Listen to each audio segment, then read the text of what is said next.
ఓం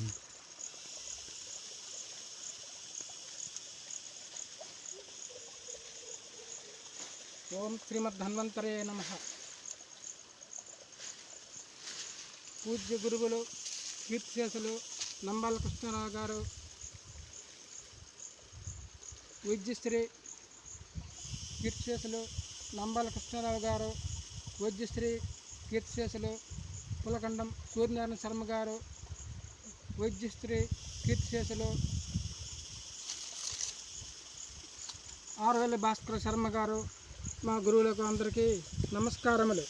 మరియు అధర్వణ వేద గ్రూపు అడ్మిన్ బాల సుధాకర్ గారికి నమస్కారములు.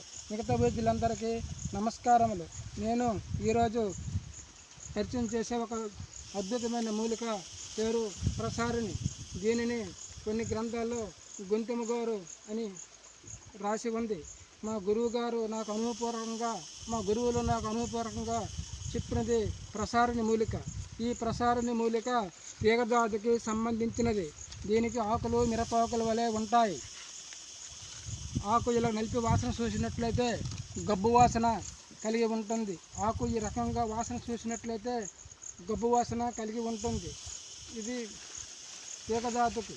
కొన్ని ప్రాంతాల్లో మొక్కజాతిగా ఉన్నది అని చెప్తున్నారు. అది ఇంతవరకు నేను చూడలేదు. మా గురువులు చెప్పిన నాకు ఈ మూలిక మాత్రమే. ఇది ఇలాగ బొడ్డు ఈ రకంగా ఉంటుంది. చెట్టు మీద కూడా ప్రాకుతుంది. ఇది వేసవికాలము ఏప్రిల్ జూన్ ఆ టైంలో కొన్ని కాయలాగా ఈ అంచుల వద్ద వస్తూ ఉంటాయి.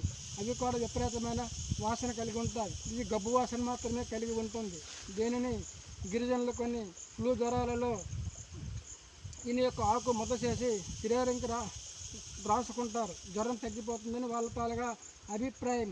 మన వైద్య గ్రంథంలో ఇది రక్త ప్రసరణ ఫ్రీగా అందుకే దీనికి ప్రసారణ అంటారు. రక్త ప్రసరణ ఎక్కడ జామ్ అయినట్లయితే ఆ ప్రాంతం రాసినట్లయితే ప్రసరణ బాగా చేసి ఆ అవయవాలని యథాస్థానానికి తెస్తుంది. కాబట్టి దీనికి ప్రసారిణి అని పేరు పెట్టారు.